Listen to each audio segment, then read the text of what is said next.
வணக்கம். தமிழடியானின் யூகே ஸ்டோரிக்கு உங்கள் அனைவரையும் வருகவென அன்புடன் வரவேற்கின்றேன். கடந்த முறை நாங்கள் ஐல் ஆஃப் வைட்டுக்கு போயிருந்தோம். பேய்களை காட்டுறேன் வாங்கன்னு சொல்லி உங்களை எல்லாரையும் கூட்டிக் கொண்டு போயிட்டு கடைசியில் பேய்களை காட்டாமல் உங்களை நான் பேய் காட்டி போட்டேன்னு சொல்லி நீங்கள் எல்லாருமே கமெண்ட்ஸ் போட்டிருந்தீங்க, எங்கள் பேய்களையே காணல என்று சொல்லி. உண்மையில் இன்றைக்கும் நாங்கள் ஐல் ஆஃப் வைட்டில் தான் நிற்கிறோம். அங்கே தான் நாங்கள் இடங்களை சுற்றி பார்க்க போகிறோம். சரி வாங்க, முதல்ல இந்த இயற்கையான இடங்களை பார்த்து கொண்டே போவோம். ஸ்டூடியோவில் கதைக்காமல் எங்களுடைய பஸ் இப்போ மூவ் பண்ண போது இந்த இயற்கையான காட்சிகளை பார்த்து கொண்டே நீங்கள் வாங்க, நான் சொல்லிக்கொண்டே வரேன். எஸ், இதோ எங்களுடைய பஸ் புறப்பட்டுட்டுது. என்னென்னு சொன்னால் இந்த தீவு பேய்களின் தீவுன்னு தான் சொல்லப்படுது. கோஸ்ட் ஐலண்ட் என்று சொல்லப்படுது. அதே மாதிரி மோஸ்ட் ஹாண்டட் ஐலண்ட் என்று சொல்லியும் சொல்லப்படுது.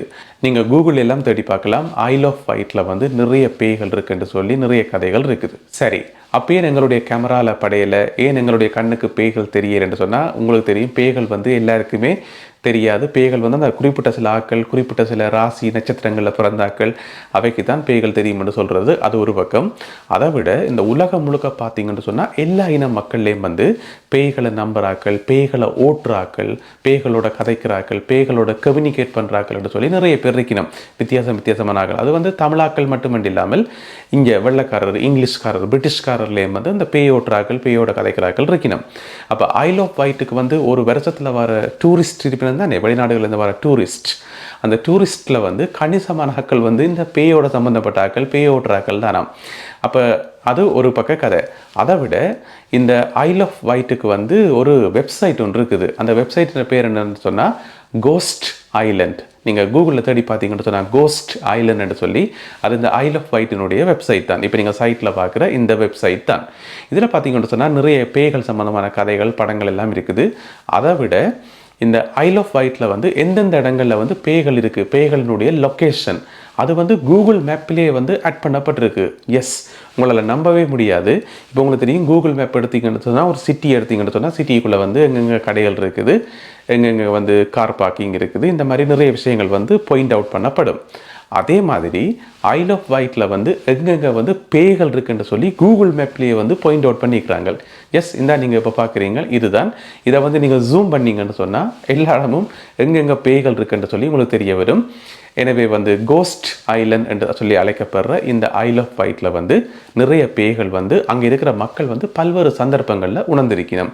இந்த பேய்கள், பிசாசு, கொல்லிவால் பேய்கள் என்று சொல்லி பேய்களில் என்னென்ன வெரைட்டி எல்லாம் இருக்கோ, என்னென்ன கேட்டகரி இருக்கோ எல்லாத்தையும் அங்கே இருக்கிற மக்கள் உணர்ந்திருக்கணுமாம். அதை விட அங்கே பாரம்பரியமாக வாழ்கிற மக்கள் இருக்கணும் தானே, அவையில் பேய்களுக்குன்னு சொல்லி சில வீடுகளையே கட்டி விட்டுருக்கணுமாம். இப்போ பெரிய காணி இருக்கிறார்கள் அந்த காணியில் ஒரு துண்டை அதுக்கு ஒரு வீட்டை கட்டி அது பேய்க்கண்டே கொடுத்துருக்கணுமாம். அப்படியான வரலாறும் இருக்குது.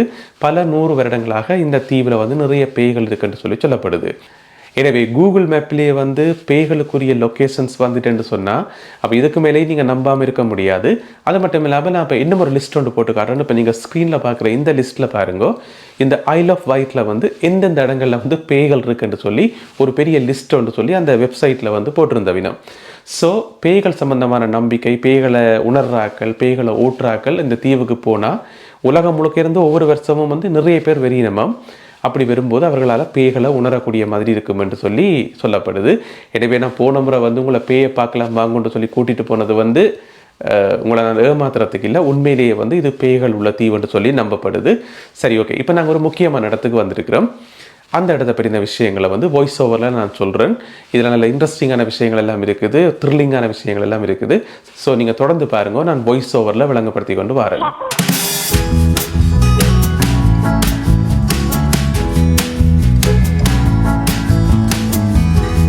நான் ஒரு கேபிள் காரில் போய் கொண்டிருக்கிறேன்ன்றதை நீங்களே கண்டுபிடிச்சிருப்பீங்க. எஸ், அந்த இடத்துல தொங்கி கொண்டு போகிறது ஒரு பக்கம் த்ரில்லிங்காயும் இருக்குது, பயமாயும் இருக்குது. எனவே நாங்கள் இப்போ போயிட்டு கீழே கடற்கரைக்கு போகிறோம். இது ஐல் ஆஃப் வைட்டில் அலம் பே என்று சொல்லப்படுற ஒரு இடம். அலம் பே என்று சொல்லி இந்த இடத்துக்கு ஒரு மிக முக்கியமான ஒரு வரலாறு ஒன்று இருக்கு. என்னென்னு சொன்னால், இப்போ நாங்கள் கீழே இறங்கி பார்ப்போம். இதில் ஒரு கிளிஃப் பகுதி மாதிரி இருக்கும், ஒரு மலைச்சரிவு மாதிரி இருக்கும். அதில் என்ன விசேஷம் என்று சொன்னால் அதில் வந்து வெள்ளை கலரில் இருக்காது. ஜென்ரலாக நீங்கள் பார்த்தீங்கன்னு சொன்னால் இந்த கிளிஃப் வந்து வெள்ளை கலரில் தான் இருக்கும். ஆனால் இங்கே நீங்கள் பார்க்க போகிற கிளிஃப் வந்து ஒரு மல்டி கலரில் இருக்கும், நிறைய கலர்ஸில் இருக்கும். கிட்ட போய் நீங்கள் வழியாக பார்க்கக்கூடிய மாதிரி இருக்கும். ஆக்சுவலாக வந்து நீங்கள் சின்ன பிள்ளைகளெல்லாம் கூட்டிக் கொண்டு போனீங்கன்னு சொன்னால் அவைக்கு சரியான சந்தோஷமாக இருக்கும் இதில் போகிறது. பெருசாக செலவண்டி இல்லை, ஒரு கொஞ்சம் காசான ஒரு 3 பவுண்ட்ஸோ 4 பவுண்ட்ஸ் அப்படி தான் டிக்கெட்ஸ் எல்லாம். ஸோ நீங்கள் வந்து சின்ன பிள்ளைகளை கூட்டிக் கொண்டு போகிறதுக்கான நல்ல மிகச்சிறந்த ஒரு இடம் இந்த இடம். அதோட வந்து பார்த்தீங்கன்னு சொன்னால் முன்னுக்கு ஒரு சின்ன ஒரு ஃபன் பார்க் மாதிரி ஒன்றுக்கு நீங்கள் பார்த்துருப்பீங்களா, அதில் நிறைய ஆக்டிவிட்டீஸ் எல்லாம் இருக்குது.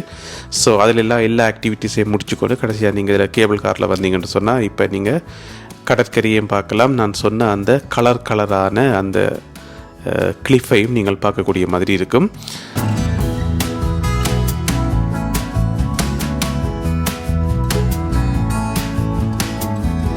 எஸ், இப்போ நாங்கள் வந்து கீழே வந்து லேண்ட் ஆகிட்டோம். இப்போ நீங்கள் பின்னுக்கு பார்க்குறதான் அந்த கிளிஃப், அந்த கலரான கிளிஃப். ஸோ இது வந்து 10 மில்லியன் வருடங்களுக்கு முதல் இந்த இடத்துல தோன்றினதாக சொல்லப்படுது. இயற்கையாகவே அப்படியே உருவானதாக சொல்லப்படுது. இதில் வந்து 21 கலர்ஸ் இருக்கா மொத்தமாக.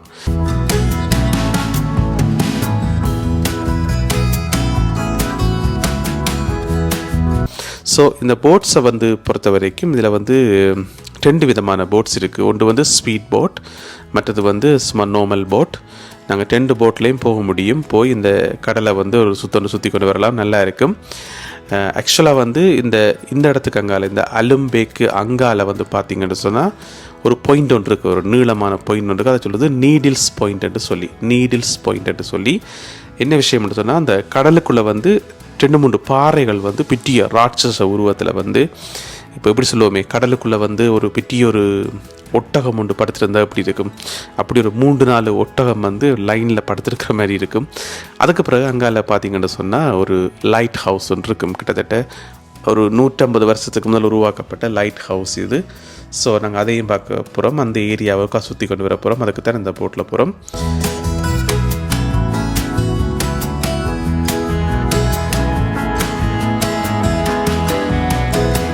அப்போ நீங்கள் ஐல் ஆஃப் வைட்டுக்கு வந்தால் இந்த இடத்த வந்து ஒரு நாளுமே மிஸ் பண்ணக்கூடாது. என்னென்னு சொன்னால் இது ஒரு முக்கியமான இடம், நல்ல அழகான இடம். இந்த தண்ணியெல்லாம் வந்து அவ்வளோ அழகாக இருக்கும். இப்போ நாங்கள் போய்கொண்டிருக்கிற இந்த நேரத்தில் வந்து சரியான ரஃப்பான அலைகளாக இருக்குது. அந்த அலை வந்து சரியான கொஞ்சம் கூடுதலாக இருக்குது. அதனால் எங்களோட போட் வந்து கொஞ்சம் கூட ஆடுது. இருந்தாலுமே கூட இது ஒரு நல்ல எக்ஸ்பீரியன்ஸாக தான் இருக்குது. பிறகு நாங்கள் இந்த இடத்த வந்து நாங்கள் இப்போ போட்டில் வடிவாக சுற்றி பார்த்துட்டு பிறகு என்ன செய்ய போகிறோம்னு சொன்னால் பக்கத்தில் இருக்கிற அந்த நீடில்ஸ் பாயிண்ட்டுக்கு அந்த விளிம்பு வரைக்கும் பஸ்ஸில் போகிறோம். நாங்கள் வந்த பஸ் வந்து அந்த விளிம்பு வரைக்கும் போகும். ஸோ பஸ்ஸில் போயிட்டு அந்த பஸ் கொஞ்சம் நேரம் அதில் பார்க் பண்ணி நிற்கும். நாங்கள் அதில் இறங்கி அந்த இடம் எல்லாம் நடந்து தெரியலாம். அதுவும் நல்லா இருக்கும். வேறொரு ஆங்கிளில் வேறொரு கோணத்தில் பார்க்கக்கூடிய மாதிரி இருக்கும். ஸோ அதையும் நாங்கள் பார்ப்போம். எஸ், இப்போ எங்களுடைய பஸ் வந்து வெளிக்கிட்டுது. நாங்கள் இப்போ நான் சொன்ன அந்த நீடில்ஸ் பாயிண்டினுடைய உச்சிக்கு நாங்கள் இப்போ போய் கொண்டிருக்கிறோம். அங்கே போயிட்டு இன்னும் ஒரு ஆங்கிளில் நாங்கள் இந்த அலம்பேயை வந்து பார்க்கக்கூடிய மாதிரி இருக்கும். அதோட அந்த கடல் அவ்வளோ அழகாக இருக்கும். மேலே இருந்து பார்க்கக்குள்ள நல்ல பச்சை பசையிலண்ட புல்வெளி. கிட்ட விளிம்புக்கு போவேண்டாம்னு சொல்லி அதில் எழுதி போட்டிருக்காங்கள, அதில் எச்சுக்கு போனால் டேஞ்சர்ன்னு சொல்லி. ஸோ நாங்கள் அங்கே போக வேண்டாம். ஸோ நாங்கள் ஒரு தூரத்தில் ஒரு சேஃப்டியான இடத்துலேருந்து இதை பார்க்கக்கூடிய மாதிரி இருக்கும். என்னென்னு சொன்னால் இந்த இடம் வந்து இராணுவ தேவைக்காக நிறைய திறம் பாவிக்கப்பட்டதாம். வரலாற்றில் நிறைய சண்டைகளில் 1ஆம் உலகப் போர் 2ஆம் உலகப் போர் என்று சொல்லி நிறைய சண்டைகளில் வந்து இந்த இடம் வந்து பாவிக்கப்பட்டதாம் இராணுவ தேவைக்காக. ஸோ எதுக்காக பாவிச்சிருப்பினம்ன்றதை உங்களாலேயே ஊகிக்க முடியும். எஸ், இதில் வச்சு தான் ஷெல்லுகள் அடிக்கிறது, ஆர்ட்லரி ஷெல்லுகள் அடிக்கிறது, இந்த மாதிரியான வேலைகள். மற்றது தொலைத்தொடர்பு கண்காணிக்கிறது, இந்த மாதிரி வேலைகளுக்காக இந்த எச்சை வந்து பாவிச்சவையாம். இந்த வந்து நீடில் பாயிண்டை வந்து பாவிச்சவையாம். இதனுடைய உயரத்தை பார்த்தீங்கன்னு சொன்னால் கடல் மட்டத்திலேருந்து 50 மீட்டர் இதன் உயரம். ஃபீட் கணக்கில் சொன்னால் ஒரு 98 ஃபீட் என்று சொல்லலாம், 98 அடி என்று சொல்லலாம். 50 மீட்டர் உயரம் கடற்கரையிலிருந்து. சரி, ஓகே. இப்போ எங்களுடைய பஸ் வந்து இங்கேருந்து புறப்பட்டு இன்னும் ஒரு இடத்தை நோக்கி போய் கொண்டிருக்குது. நாங்கள் போகிற இடமெல்லாம் வந்து நல்ல அழகாக இருக்கும், அவ்வளோ அழகாக இருக்கும். கடற்கரையை பார்க்க போகிறோம், நிறைய படகுகள் பார்க்க போகிறோம். இப்படியே நிறைய இயற்கையான அழகு எல்லாத்தையும் பார்த்து கொண்டு இன்னும் ஒரு முக்கியமான இடத்துக்கு, ஐல் ஆஃப் வைட்டில் இருக்கிற இன்னும் ஒரு முக்கியமான இடத்துக்கு நாங்கள் போகிறோம். அது என்ன முக்கியமான இடம்ன்றதை நாங்கள் அடுத்த எபிசோடில் பார்க்கலாம். எனவே காத்திருங்கள். அடுத்த எபிசோடில் இன்னும் ஒரு இன்ட்ரெஸ்டிங்கான ஒரு எபிசோட் ஒன்று வரப்போகுது. இன்னும் ஒரு இன்ட்ரெஸ்டிங்கான விஷயம் ஒன்று காட்ட போகிறேன் உங்களுக்கு நான். எனவே நான் உங்களை அடுத்த எபிசோடில் உங்களை நான் சந்திக்கிறேன். இந்த எபிசோட் இதில் வந்த காட்சிகள், இதில் சொல்லப்பட்ட தகவல் எல்லாமே வந்து உங்களுக்கு பிடிச்சிருக்குன்னு நினைக்கிறேன். அப்படி பிடிச்சிருந்தால் இந்த வீடியோக்கு ஒரு லைக் போடுங்க. இந்த வீடியோவை உங்களுடைய உறவினர் நண்பர்களுக்கு ஷேர் பண்ணுங்கள்.